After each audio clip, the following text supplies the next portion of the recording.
కొత్త బిజినెస్ కోసం ఆలోచిస్తున్నారా? ఈజాన్ డిస్ట్రిబ్యూషన్ కోసం కాల్ చేయండి 9154729854.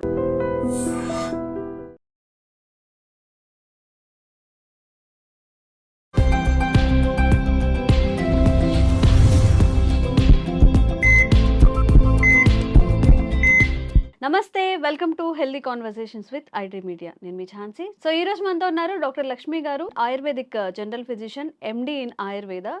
సో సయాటికా పెయిన్ గురించి మనం మాట్లాడుకున్నట్లయితే ఈ బ్యాక్ పెయిన్స్ చాలా ఎక్కువగా ఇప్పుడు వస్తున్నాయి. లాంగ్ టర్మ్ కూర్చొనే ఉండడం వలన, లేకపోతే లాంగ్ టైం జర్నీస్ చేయడం వలన, ఇప్పుడు ఏదైనా మనం ట్రిప్ వేసినప్పుడు, లేకపోతే లాంగ్ టైం జర్నీస్ అని వెళ్ళినప్పుడు ఎక్కువసేపు బైక్ మీద, కార్‌లో కూర్చుంటుంటారు. అదన్నీ కాదు, ఆఫీస్ టైంలో గూడా పొజిషన్ కరెక్ట్‌గా లేకుండా ఎలా పడితే అలా కూర్చొని ఎండ్ ఆఫ్ ద డే చాలా పెయిన్‌తో వాళ్ళు సఫర్ అవుతూ ఉంటారు. మరి ఈ పొజిషన్ అంటే కూర్చొనే సిట్టింగ్ పొజిషన్ గాని కరెక్షన్ ఎలా చేసుకోవాలి? మన ఆయుర్వేదంలో ఎలాంటి మెడిసిన్ ఉంది? అడిగి తెలుసుకుందాము. నమస్తే మ్యామ్. నమస్తే అమ్మ. సో, ఆహ్, ఇలా కూర్చుండిపోతారు. ఇదంటే నార్మల్ చైర్స్ కానీ, సమ్ వీల్ చైర్స్‌లో గానీ, అడ్జస్టబుల్ చైర్స్‌లో గానీ గంటల తరబడి కూర్చునే ఉంటారు. ఇప్పుడు డ్రైవర్స్ విషయానికొస్తే వాళ్ళు కూడా మినిమమ్ 7-8 అవర్స్ కూర్చొని డ్రైవ్ చేయాల్సొస్తుంది. ఒకవేళ మనం లాంగ్ జర్నీస్ చేయాల్సొచ్చినప్పుడు గూడా చాలా దూరం ప్రయాణించే వాళ్ళు డైలీ వాళ్ళకి చాలా బ్యాక్ పెయిన్ అనేది చాలా సర్వసాధారణం. ఇప్పుడు హెడ్‌ఏక్, జలుబు ఎలా వస్తుందో ఆ పెయిన్‌తోని అలా వర్క్స్ చేసుకుంటూ ఉంటారు. దీన్ని ఎలా మనం కరెక్ట్ చేసుకోవచ్చు? యాక్చువల్లీ మెయిన్ ఏంటంటే మన వర్టిబ్రాస్ మధ్యలో డిస్క్‌లుంటాయి. ఆ డిస్క్స్ ఏంటంటే షాక్ అబ్జర్బర్స్ లాగా మనకి వర్క్ చేస్తుంటాయి. హ్మ్. ఎప్పుడైతే మనము పొజిషన్స్‌ని సరిగ్గా ఉంచామో, ఆ డిస్క్ మధ్యలో ఏదైతే స్పేస్ ఉంటదో, ఆ స్పేస్‌ని మనకు మనమే కంప్రెస్ చేసినట్టు అయిపోతుందనమాట. సో, బ్యాక్ సపోర్టర్స్ తీసుకోవాల్సి ఉంటుంది వీళ్ళంతాను, ఎక్కువ జర్నీ చేసేవాళ్ళు. హ్మ్. అండ్ కింద పెల్విస్ దగ్గర కూడా మనకి సీట్ అనేది పొజిషన్ ఒకటి ఉంటుందనమాట. సో, దాని సీట్స్ అవన్నీ యూజ్ చేసుకోవాల్సి ఉంటుంది. హ్మ్. బేసికల్లీ మనం ఏంటంటే సీటింగ్ పొజిషన్ సరిగ్గా లేకపోతే మెయిన్ ప్రాబ్లమ్స్ వచ్చేస్తాయి. హ్మ్. అంటే లాంగ్ టర్మ్స్‌లో మనం దాన్ని ఇట్లా మనం స్ట్రెయిట్‌గా నిలబడినప్పుడు మన వెన్నెముక ఒక స్టేజ్‌లో ఉంటుంది. హ్మ్. బట్ కూర్చున్నప్పుడు ఏంటంటే ఒక పొజిషన్‌కి మారుతుంది. 90 హ్మ్. డిగ్రీస్‌లో వచ్చినప్పుడు అట్లాగా. హ్మ్. సో, ఎప్పుడైనా సరే మనం కూర్చునేటప్పుడు లెగ్స్ కంటే మన హిప్ కొంచెం ఎత్తుండాలి. హ్మ్. అలా చూసుకున్నప్పుడు మనకేంటంటే యాంగిలేషన్ కరెక్ట్‌గా వస్తుంది. So, okay. అక్కడ ప్రెషర్ తగ్గుతుందనమాట. హ్మ్. అది మెయిన్ కార్ డ్రైవర్స్‌కి వాళ్ళు చూసుకోవాల్సి ఉంటుంది. హ్మ్. బైక్ హ్మ్. డ్రైవర్స్ ఆల్మోస్ట్ మన లెగ్ అది పొజిషన్ కిందకే ఉంటుంది. బట్ వీళ్ళల్లో ఏందంటే కొంతమంది స్పోర్ట్స్ బైక్స్ వాడుతున్నారు ఈ మధ్య. హ్మ్. బాగా ఇష్టంగా కొనుక్కుంటున్నారు. స్పోర్ట్స్ బైక్ వాడుతున్నారు. దాంట్లో పొజిషన్ ఎట్లా మారిపోతుంది? ముందుకు వంగి పట్టుకోవడం అయితుంది. సో, హ్మ్. అక్కడ కూడా పొజిషన్ మారుతూ ఉంది. సో, ఏంటంటే ఫ్యాన్సీగా వెళ్ళినప్పుడు లాంగ్ డిస్టెన్స్‌కి కాకుండా ఈ స్పోర్ట్స్ బైక్‌ని జనరల్‌గా ఈ షార్ట్ డిస్టెన్స్‌కి వాటికి యూజ్ చేసుకుంటా, హ్మ్. లాంగ్ డిస్టెన్స్ వచ్చినప్పుడు మాత్రం నార్మల్ బైక్స్ అలా యూజ్ చేసుకోవడమే బెటర్. అండ్ ఎక్కువ షాక్ అబ్జర్వర్స్ ఉన్న టైప్ ఆఫ్ మోటార్ బైక్స్ అనేది యూజ్ చేసుకోవడం బెస్ట్ థింగ్స్ అనమాట. Okay. Back support is very important. మనకి హ్మ్. ఆ బ్యాక్ సపోర్ట్ చూసుకోవాలి. గతుకులొచ్చినప్పుడు కొంచెం స్లోగా చూసుకొని వెళ్ళాలి. హ్మ్. అదేంటంటే మనకెట్లయితే షాక్ అబ్జర్వర్స్ మనకిట్లా ప్రెస్ అయినప్పుడు ఇట్లా వంగి పడతాయో, హ్మ్. సేమ్ అట్లనే మన బాడీలో కూడా అలా మనం ఎళ్లి గొంతులో పడినప్పుడు మన బ్యాక్ బోన్ కూడా ఇట్లా ఇట్లా ప్రెస్ అయ్యి, కంప్రెసర్. హ్మ్. కంప్రెస్ అయ్యి మళ్ళీ పైకొస్తూ ఉంటుంది. ఓకే. సో, అలా ఎక్కువ జరుగుతున్నప్పుడు, ఆ ప్రెషర్ ఎక్కువ పడుతున్నప్పుడు లాంగ్ జర్నీస్ చేస్తా, ఇలా గుంతలున్న రోడ్స్‌లో వెళ్తా, ఇలా ప్రెషర్ ఎక్కువ పడినప్పుడు హ్మ్. ఈ డిస్క్ ప్రొలాప్సెస్ కానీ, కంప్రెషన్స్ కానీ ఇట్లాంటివి చాలా జరుగుతూ ఉంటాయి. హ్మ్. సో, ఇవి కాకుండా ఇవి జనరల్‌గా జెంట్స్‌కి ఇలా జరుగుతాయి. కానీ లేడీస్‌లో కూడా ఎక్కువ సయాటికా ఈ మధ్య బాగా అబ్జర్వ్ చేస్తాం ఎక్కువ. హ్మ్. బ్యాక్ పెయిన్ కూడా 35 ఇయర్స్ వచ్చిందంటే ఆడవాళ్ళు సగం మందికి బ్యాక్ పెయిన్ అనే చెప్తూ ఉంటారు. హ్మ్. హ్మ్. వీళ్ళకెందుకైతుంది? మరి వీళ్ళందరూ కూడా నార్మల్‌గా ఉంటున్నారు కదా! అని. సో, జనరల్‌గా ఏంటంటే ఒక పొజిషన్‌లో మనం ఉంటే ఆ పొజిషన్ నుంచి మార్చట్లేదు మనం హ్మ్. మాక్సిమం. అవును. నిలబడి ఉన్నామంటే వంట దగ్గర నిలబడి ఉన్నామంటే గంటల తరబడి వంటనే చేస్తాం. హ్మ్.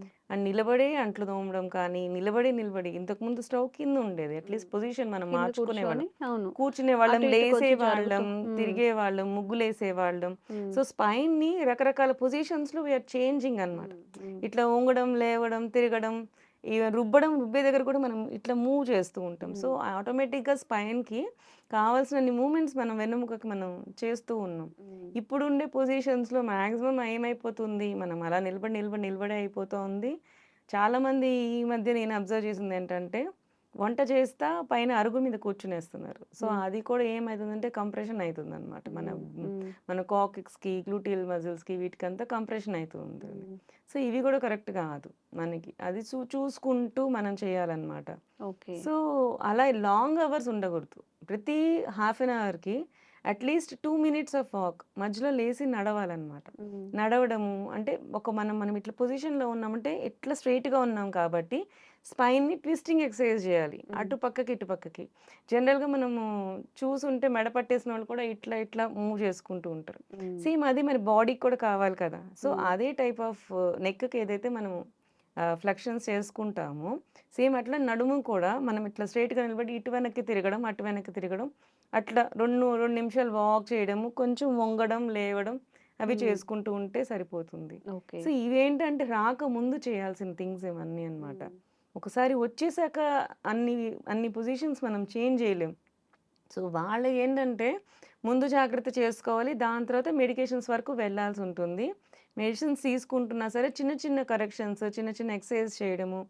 మరీ సాఫ్ట్‌గా ఉన్న బెడ్స్ కూడా యూజ్ చేయకూడదు. అలా అని మరీ హార్డ్‌గా ఉన్న వాటి మీద కూడా ప్రెషర్ పడతది. నర్వ్ ఆల్రెడీ రాని వాళ్ళకి అయితే కొంచెం ఇప్పుడే పెయిన్ వస్తుంది. అట్లాంటి వాళ్ళకైతే నేల మీద పడుకోవచ్చు. గట్టి మంచాల మీద పడుకోవచ్చు. కానీ ఆల్రెడీ వచ్చిన డిస్క్ ప్రొలాప్స్ అయిపోయి బాగా బ్యాక్ పెయిన్స్ ఉన్న వాళ్ళు కూడా స్ట్రెయిట్‌గా పడుకున్న బాగా నొప్పొస్తూ ఉంటుంది. ఓకే. వాళ్ళకేమైనా అట్లాంటి సెపరేట్ ఆ! బెడ్స్ కానీ లేకపోతే అలా బ్యాక్ సపోర్ట్స్ తీసుకోవాల్సొస్తుందా? అండ్ బ్యాక్ సపోర్ట్ చూసుకోవాల్సుంటుంది. వాళ్ళకి కూడా కొంచెం నడుము దగ్గర చిన్న పిల్లోస్ పెట్టుకోవడము, హ్మ్. లేకపోతే టవల్ చుట్టేసి నడుము దాన్ని కొంచెము ప్రెషర్ రానీయకుండా చూసుకోవడము ఇవి చేయాల్సుంటుందనమాట. ఓకే. ఎస్పెషల్లీ నేను బయటకెళ్ళినప్పుడు ఇద్దరు ముగ్గురిని అబ్జర్వ్ చేస్తా ఉంటాను. ఇట్లా నడుస్తూ ఉంటారు. So, they won't lift the legs అనమాట. జనరల్‌గా మీరు అబ్జర్వ్ చేసినా తెలుస్తుంటుంది. గద్దలాగా నడుస్తున్నారంటారు. సో, ఆయుర్వేదంలో సయాటిక్ అని గృధ్రసి వాతం అంటారనమాట. సో, గద్దలాగా నడవడం. ఇవేమైతుందంటే ఈ గ్లూటియల్ మజిల్స్ ఉంటాయి. గర్ల్స్‌లో ఎక్కువ వస్తుంటాయి ఇలాంటివి. ఎందుకు అంటే వీళ్ళకి పెల్విస్ పెద్దగుంటుంది. జనరల్‌గా మనము వింటుంటాం కదా! పోస్ట్‌మార్టం చేసినప్పుడు ఇది ఫీమేల్ పెల్విస్, ఇది మేల్ పెల్విస్ ఎట్లా కనుక్కుంటారు అంటే మన స్ట్రక్చర్ కొంచెం డిఫరెంట్‌గా ఉంటుంది. జనరల్‌గా మేల్స్ కంటే. సో, అందుకని ఏంటంటే ఆ ఎక్స్‌ట్రా వచ్చినప్పుడు ఆ మజిల్ కూడా ఇట్లా వెళ్తదనమాట. అండ్ మనకేంటి అంటే సయాటిక్ నర్వ్ అనేది ఒక్కటే నర్వ్ కాదది. జనరల్‌గా 5 నర్వ్స్ కలిపి ఒక నర్వ్ ఫార్మ్ అయితదనమాట. అంటే L5, L4, L5, S1, S2, S3 ఈ 5 నర్వ్స్ కలిపి ఇలా వస్తాయి. గ్రద్ద ముక్కులాగా. అన్నీ కలిపి ఒక దగ్గర జాయిన్ అవుతాయి. మనకి గ్లూటియస్ మజిల్స్ కింద వరకు వచ్చి ఆ మధ్యలో జాయిన్ అవుతాయి. జాయిన్ అయ్యి మనకి సయాటిక్ నర్వ్ ఫార్మ్ అయితది. ఈ లంబార్ వర్టిబ్రాస్ నుంచి వచ్చినవి ఇలా వెన్నుముక్కలో నుంచి వచ్చిన నర్వ్స్ అన్నీ సయాటిక్ నర్వ్స్ కాదు. ఇవన్నీ కలిపినాక వచ్చింది సయాటిక్ నర్వ్. సో, దాని మీద కంప్రెషన్ పడినప్పుడు మనకొచ్చేది సయాటికా అన్నమాట. సో, ఇదేంటంటే ఇది ఎక్కడ ఫార్మ్ అయితుంది మనకి నడుముకి మధ్య భాగంలో అక్కడ ఫార్మ్ అయితుంది. సో, ఈ కింద మనకి బటక్స్ దగ్గర మధ్యలో ఫార్మ్ అయితదనమాట. అక్కడ నొప్పి మనకి అక్కడ ప్రెషర్ మనకి కనపడతది. దీంట్లో కూడా ఏమైందంటే పైరిఫార్మిస్ మజిల్ అని ఉంటదనమాట. ఒక మజిల్‌కి ఇంకో మజిల్‌కి ఈ మధ్యలోంచి దూరుతది. ఈ మధ్యలోంచి నర్వ్ పోతది. సో, మనకేందంటే ఇలా లాంగ్ టర్మ్ కూర్చున్నప్పుడు కూడా ఈ వెనక ఏవైతే హిప్ మజిల్స్ ఉంటాయో మనకి, ఈ నడుము దగ్గర మజిల్స్, కింద సీట్ దగ్గర మజిల్స్ ఏవైతే ఉంటాయో వీటిని కూడా మనం ఇంప్రాపర్‌గా యూజ్ చేయడం, గట్టి వాటి మీద ఎక్కువసేపు కూర్చోవడం, ఇట్లాంటి వాటి వల్ల ఏమైందంటే ప్రెషర్ పడతది. సో, ప్రెషర్ పడినప్పుడు కూడా వీళ్ళకి సయాటిక్ నర్వ్ ప్రాబ్లమ్స్ ఎక్కువ వస్తుంటాయి. వస్తుంది. కుక్స్‌కి ఓకే. కూడా వంటలు చేసి కొంతమంది ఎక్కువసేపు కింద కూర్చొని వంటలు చేసే చేస్తూ వాళ్ళకి ఉంటారు. కూడా అంటే ఈ ఒకటే ప్రెషర్స్ ఫార్మ్ అవుతాయి. పొజిషన్ మనం కొంచెం మారకుండా గంటల తరబడి ఒకటేలా కూర్చోవడం, ఒకటేలా అవును. జర్నీస్ చేయడం. చేయడము, ఒకటేలా నిలబడి చేయడము, కొంచెం మూవ్‌మెంట్ అనేది ఉంటూ ఉండాలి. చేయాలి. ఓకే. సో, అలా చేస్తూ ఉన్నప్పుడు మాత్రమే ఈ మజిల్స్ అనేది కంట్రాక్షన్ అవ్వాలి, రిలాక్స్ అవ్వాలి. మధ్యలో మూవ్ చేస్తూ ఉండాలి. ఆ మూవ్ చేస్తూ ఉన్నప్పుడే మనకి సెట్ అవుతూ ఉంటుందన్నమాట. సో, ఒక మంచి ఎలా ఉంటుంది ఈ టైప్ ఆఫ్ పెయిన్ అని చెప్పేది ఒక మంచి శ్లోకం చెప్తారు ఆయుర్వేదంలో. స్పిక్ ఊర్వ కటి పృష్టోరు జానుజంగ పదం క్రమాత్ అని చెప్తారు. అంటే నడుము దగ్గర నుంచి కింద దగ్గర నుంచి స్టార్ట్ అయ్యి ఈ పైన కటి దగ్గర నుంచి స్టార్ట్ అయ్యి ఈ వెనక నుంచి వెళ్ళి జాను జంగ అంటే కింద ఈ పిక్కల దగ్గర నుంచి వెళ్ళి పదం క్రమాత్ అంటే పాదం వరకు వచ్చేదాన్ని ఇది గృద్రసి వాతం యొక్క స్పెషల్ పర్ఫెక్ట్ సైన్ అని చెప్పి చెప్తారనమాట.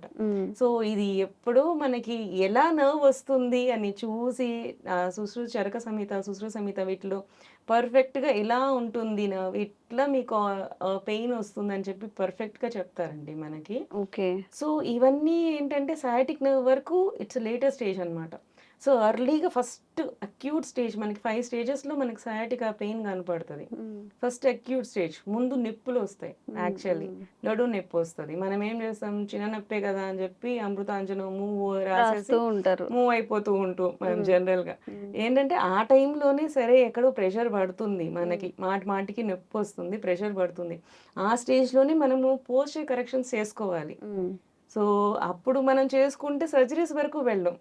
సో నెక్స్ట్ ఏంటంటే L4 దగ్గర వస్తే పెయిన్స్ అట్లా వస్తాయి. L5 దగ్గరకు వచ్చినప్పుడు కొంచెం డ్రాగింగ్ పెయిన్ వస్తుంది. ఇంకా ఈ సయాటిక్ S1, S2, S3 ఇవన్నీ ఫిక్స్డ్ బోన్స్ అన్నమాట. సో దీంట్లో మనకి ప్రొలాప్స్లు కనపడవు కానీ పెయిన్స్ వస్తుంటాయి. ఓకే. ఈ పెయిన్స్ ఏంటి అంటే డ్రాగింగ్ పెయిన్స్ రావడం అవన్నీ ఉంటుంటాయి. వీళ్ళకి ఇంతవరకు కంప్రెషన్ వచ్చి ఆ సయాటిక్ పెయిన్ వరకు వస్తే వీళ్ళకి అసలు బ్లాడర్ కంట్రోల్ కూడా ఉండదు. యూరిన్ పాస్ చేయడానికి వాళ్ళకి ఆపుకోలేకపోతుంటారు, మోషన్ ప్రాబ్లమ్స్ కూడా ఆపుకోలేకపోతుంటారు. ఇది లేట్ స్టేజెస్ అన్నమాట. ఓకే. ఇది సివియారిటీ ఎక్కువ బాగా ఇంకా ఫైనల్ పోయేంత వరకు. సో ఇవన్నీ కూడా ముందే ఆలోచించుకోండి. సో నేను ఇప్పుడు వదిలేసానంటే it leads to that kind of problems. So మనకి ఏంది అంటే ముందే మనం జాగ్రత్త తీసుకొని ఇట్లాంటి చిన్న పెయిన్స్ వస్తున్నాయి, చిన్న డ్రాగింగ్ పెయిన్ వస్తుంది, ఇట్లాంటి స్టేజెస్లోనే మనం ఎక్సర్సైజ్ చేసుకోవడం, కరెక్ట్గా ఫుడ్ తీసుకోవడం, మధ్యలో లేసి చేయడం. ఇంకొంతమంది నేను అబ్జర్వ్ చేసింది ఏంటంటే నొప్పి వస్తుంది కదా అని చెప్పి అవాయిడ్ చేస్తుంటారు. ఏ ఎక్సర్సైజ్ అయినా చేయి, నీకు నొప్పులు వస్తాయి, నువ్వు జిమ్కి వెళ్ళు, దేనికన్నా వెళ్ళు, వాక్ చేయి, ఏదన్నా నొప్పులు వస్తాయి. కానీ నొప్పులు వస్తున్నాయి నువ్వు చేయడం మానేసావు అనుకో, అక్కడ స్టిఫ్నెస్ పెరుగుతుంది. ఎప్పుడు అక్కడ వరకు వెళ్ళొద్దు. అప్పటి వరకు వెళ్ళామంటే నీ గెయిట్ మారిపోతుంది. గెయిట్ అంటే మీన్స్ అదే నడక మారిపోతుంది. నడక ఇలా వచ్చేస్తుంది. చాలా మంది మన ఆడవాళ్ళు మనం అబ్జర్వ్ చేసి ఉంటాం, వాళ్ళు ఇట్లా నడిచేస్తా ఉంటారు, నడుము స్టిఫ్నెస్ వచ్చేస్తుంది. వంచారంటే నొప్పి వచ్చేస్తుంది. ఇంకా ఆ స్టేజ్ వరకు ఏంటి అంటే ముందు వాళ్ళు ఎందుకు ఆ గెయిట్ మారుతుంది అంటే మనం వంచి నడిస్తే నొప్పి వచ్చేస్తుంది కాబట్టి ఆ వంగడాన్ని మనమే మేనేజ్ చేసుకుంటూ దాన్ని వాళ్ళు ఆటోమేటిక్ గా మూవ్ చేసేస్తారు. అలా లాంగ్ టర్మ్ చేయడం వల్ల ఏంటంటే అది స్టిఫ్నెస్ వచ్చేస్తుంది. ఇంకా దాని తర్వాత ఆ స్టేజ్ కి వచ్చాక మళ్ళీ బ్యాక్ కరెక్షన్ అనేది మనం చేయలేం. ఇంకా దాని తర్వాత వాళ్ళకి సర్జరీస్ చేసినా కూడా మనం బ్యాక్ కరెక్షన్ చేయలేము. దాన్ని చేసినా కూడా కాంప్లికేషన్స్ ప్రాబ్లమ్స్ వస్తాయి. సో ఏదైనా సరే అంత స్టేజ్ వరకు రానియకుండా ముందు నుంచి కంట్రోల్ అవన్నీ చేసుకొని బ్యాక్ పెయిన్ గురించి మనం పర్ఫెక్ట్ గా తీసుకుంటే చాలా బాగుంటుందండి. Okay ma'am. అయితే ఇప్పుడు ఆయుర్వేదంలో మనకి చాలా మంది ఏంటంటే ఏ టాబ్లెట్ వేసుకున్నా సైడ్ ఎఫెక్ట్స్ అనేవి తప్పకుండా ఉంటాయి. అల్లోపతిలో ఆ సైడ్ ఎఫెక్ట్స్ లేకుండా ఆ ఆయుర్వేదంలో ఈ సయాటికా పెయిన్ కానీ బ్యాక్ పెయిన్ కానీ తగ్గించే మెడిసిన్ ఏముంది? జనరల్ గా ఏంటి అంటే ఏరెండు మూలు వృష్యవాత హరాణం అని చెప్తారు. మనకి ఆయుర్వేదంలో ఒక్కొక్క దానికి అగ్రద్రవ్యం అని ఉంటుంది అనమాట. అంటే బెస్ట్ డ్రగ్ అని చెప్పి కొన్ని డ్రగ్స్ ఉంటాయి. వీటిల్లో ఒకటి ఏంటంటే ఆముదపు వేర్లు. సో జనరల్గా ఏంటంటే ఆముదం తాగుతారు, ఆముదం గింజల నుంచి తీసింది కూడా. సో ఆముదం తాగితే కొంతవరకు యాంటీ ఇన్ఫ్లమేటరీ ఉంటాయి. జనరల్గా పెయిన్ కిల్లర్స్ ఏదైతే ఎఫెక్ట్ ఇస్తుందో సేమ్ అవే ఎఫెక్ట్స్ మనకి ఆ యాంటీ ఇన్ఫ్లమేటరీస్ కూడా ఈ డ్రగ్స్ నుంచి వస్తాయి. చాలా వరకు వీటి నుంచి ఎక్స్ట్రాక్ట్ చేసి కూడా కొన్ని క్యాప్సూల్స్ తయారు చేస్తూ ఉంటారు అనమాట అలోపతి వాళ్ళు కూడా. కెమికల్ కాన్స్టిట్యూయెంట్స్ కొన్ని వీటి నుంచి డోపమైన్ కానీ ఇవన్నీ కూడా కొన్ని ప్లాంట్స్ నుంచి కూడా ఎక్స్ట్రాక్ట్ చేస్తారు. సో దాని ఈక్వలెన్సీ ఉన్న డ్రగ్స్ ఏంటి అంటే అప్పుడు మనకు ఏరైనా మూలం చెప్పచ్చు. జనరల్గా ఏంటంటే అందరూ అంటారు ఆముదం తీసుకుంటే మోషన్స్ అయిపోతాయి, నాకు కడుపులో నొప్పి వచ్చేస్తుంది, తిప్పేస్తుంది అని. ఆయుర్వేదంలో అగ్రద్రవ్యం చెప్పింది ఏంటంటే ఆయిల్ కాదండి, మూలం. సో ఆముదపు వేర్ల నుంచి తయారు చేసిన కషాయాన్ని మనం యూజ్ చేస్తే అది equivalent to anti inflammatory tablets ఏవైతే ఓవరాన్స్ అట్లా ఉన్నాయో వాటికి ఈక్వలెంట్ గా వర్క్ చేస్తాయి. ఇప్పుడు నేను ఎక్కడికి వెళ్ళి ఆముదం చెట్టు తీసుకురాను మేడం అని అడుగుతారు జనరల్ గా. సో ఇట్లాంటి వాటికి ఏంటంటే ఏరెండ వాదం అని మనకి దొరుకుతుంది, ఏరెండ మూలక వాదాలు అని చెప్పి ఆయుర్వేదంలో దొరుకుతాయి షాప్స్ లో. అవి మరి దశమూలక వాదం కూడా ఉంటుంది. దశమూలాలు అంటే మనకి అంటే ఈ ఉన్నాయి కదా మర్రి చెట్టు ఇలాంటివి, అలాంటి చెట్లు అట్లా స్పెషల్ చెట్లు ఉంటాయి యాంటీ ఇన్ఫ్లమేటరీ, దశమూలాలు చేస్తారు దాంతో, దాని కషాయం చేస్తారు. దాంట్లో కూడా మనకి ఈ ఆముదం ఉంటుంది కదా, ఒక 4-5 చుక్కలు అందులో వేసేసుకొని మనం తాగితే అది పెయిన్ కిల్లర్ గా కూడా బాగా పనిచేస్తుంది. ఓకే. సో ఇట్లాంటి చిన్న చిన్న రెమెడీస్ చేసుకోవడం, ఇన్ జనరల్ గా మనకి తెలుసు కదా ఇవి పారిజాతం ఆకుల్ని అది కషాయం చేసుకోవడం, ఇవన్నీ ఏంటంటే పెయిన్ కిల్లర్స్ కి ఆల్టర్నేట్ గా పనిచేస్తాయి. ఒకసారి మొత్తం డిస్క్ ప్రొలాప్స్ అయిపోయింది, పెయిన్ వచ్చేసిందంటే దాని కంప్లీట్ కరెక్షన్ అయితే చెయ్యదు. అది కరెక్షన్ చేసుకోవాలంటే ముందు మన పొజిషన్ ని కరెక్షన్ చేసుకోవాలి, మన లైఫ్ స్టైల్ని చేంజెస్ చేసుకోవాలి. ఇంకా హయ్యర్ స్టేజెస్ వచ్చినప్పుడు దానికి ఇంకా మనం కట్టి వస్తీ అవన్నీ చేసుకోవాల్సి ఉంటుంది. ఒకసారి ప్రాబ్లం వచ్చేసింది అంటే అప్పుడు మాత్రం మళ్ళీ ట్రీట్మెంట్ వైజ్ గా చేసుకోవాల్సి ఉంటుంది. ఇప్పుడు ఏదైనా మసాజెస్ అని అలా చెప్తూ ఉంటారు, అలా ఏమైనా ఉంటాయమ్మా బ్యాక్ పెయిన్ కి? ఉంటాయి. జనరల్ గా ఏంటి అంటే మనకి కటి వస్తీ అవి చేస్తాం. మనకి ఎక్కడైతే మనకి వాపు వచ్చింది జనరల్ గా ఉంది అనుకున్నప్పుడు అక్కడ మనం పిండి కట్టులాగా వేసి ఆయిల్ పోస్తూ ఉంటాం. సో అదేంటంటే ఆ హీట్ వల్ల కొంచెం రిలాక్స్ అవుతుంది, వాపు కానీ నర్వ్ మీద ప్రెషర్ కానీ రిలాక్స్ అవుతుంది, ఆటోమేటిక్ గా రిలీజ్ అవుతుంది అనమాట. సో అట్లా చేస్తుంటాం. అవి కాకుండా వస్తువులు కూడా ఇస్తుంటాం. చాలా మంది అడుగుతుంటారు ఎనిమాస్ ఎందుకు ఇస్తారు మీరు, బ్యాక్ పెయిన్ వస్తుంటే ఎనిమాస్ ఇచ్చినందు వల్ల యూజ్ ఏంటి అని. సో ఇక్కడ నేను ఒక చిన్న లాజిక్ చెప్తాను. జనరల్ గా మీరు ఎప్పుడైనా మోషన్ ని ఆపేసుకొని ట్రై చేస్తే ఖచ్చితంగా మీకు పిక్కలు నొప్పి వస్తుంది, అబ్జర్వ్ చేస్తుంటే కరెక్ట్ గా. మరి ఏంటి ఎక్కువసేపు మనకి వెళ్ళడానికి అవ్వలేదు మనకి అనుకుంటే మనకి పిక్కలు నొప్పి వస్తుంది. మరి మోషన్ ఆపేసుకుంటే పిక్కలు ఎందుకు నొప్పి రావాలి, ఇక్కడ కాళ్ళ దగ్గర ఎందుకు నొప్పి రావాలి? సో ఇక్కడ వేస్తే పొట్టలో నొప్పి బ్యాక్ పెయిన్ రావాలి, మరి కింద వరకు ఎందుకు నొప్పి వస్తుంది? ఎందుకంటే అక్కడ మన కాడ ఎక్కినా అని చెప్పి మనకి నర్వ్స్ అన్ని ఎండ్ అయిపోతాయి. ఒక స్టేజ్ కి స్పైన్ అంతా వచ్చేసి మొత్తం నర్వ్స్ అన్ని ఎండ్ అయిపోతాయి. అక్కడ ప్రెషర్ పడుతుంది. ఆ ప్రెషర్ పడినప్పుడు అక్కడి నుంచి వచ్చే నర్వ్స్ ఎక్కడికి వెళ్తాయి, కాళ్ళకి వెళ్తాయి. సో కాళ్ళ దగ్గరికి వెళ్ళినప్పుడు ఈ పిక్కల దగ్గరికి కాళ్ళ దగ్గరికి ఈ నొప్పులు వస్తాయి. సేమ్ అలాగే కాన్సెప్ట్ లో మనం ఏంటంటే ఆయిల్స్ ని కషాయాలని మనం ఎనిమాస్ ద్వారా ఇస్తాం అనమాట. దానివల్ల ఏంటంటే అక్కడ ఏదైతే వాపులు ఉన్నాయో ఆ నర్వ్స్ మీద ప్రెషర్ పడుతున్నా వాపులు ఉన్నా కానీ దాన్ని రిలాక్స్ చేస్తాయి. సో అట్లా ఈ ఎనిమాస్ అనేది మనకి బాగా వర్క్ చేస్తాయి అన్నమాట, ప్రాబ్లమ్స్ రాకుండా. ఈవెన్ ప్రెగ్నెన్సీలో కూడా మన యూట్రస్ మజిల్ ని రిలాక్స్ చేసి బేబీ మంచిగా రావాలంటే ముందు ఎనిమా ఇస్తారు. ఎందుకంటే ఆ మోషన్ ప్రెషర్ అనేది దాని మీద పడకుండా అది రిలాక్స్ చేస్తుంది అండ్ ఈ నర్వ్స్ ని కూడా స్టిమ్యులేట్ చేస్తుంది. సో అట్లా మనకి ఎనిమా థెరపీస్ అనేవి బాగా యూజ్ అవుతాయి. ఓకే. ఓకే. సో ఎవరికైనా కానీ ఈ లో బ్యాక్ పెయిన్స్ ఉన్నప్పుడు నిజంగా ఆయుర్వేదంలో చాలా మంచి మెడిసిన్ ఉంది, తప్పకుండా ట్రై చేయండి. Thank you so much. Thank you. Sir, one life lesson what medicine has taught you. Whatever you can do without expecting.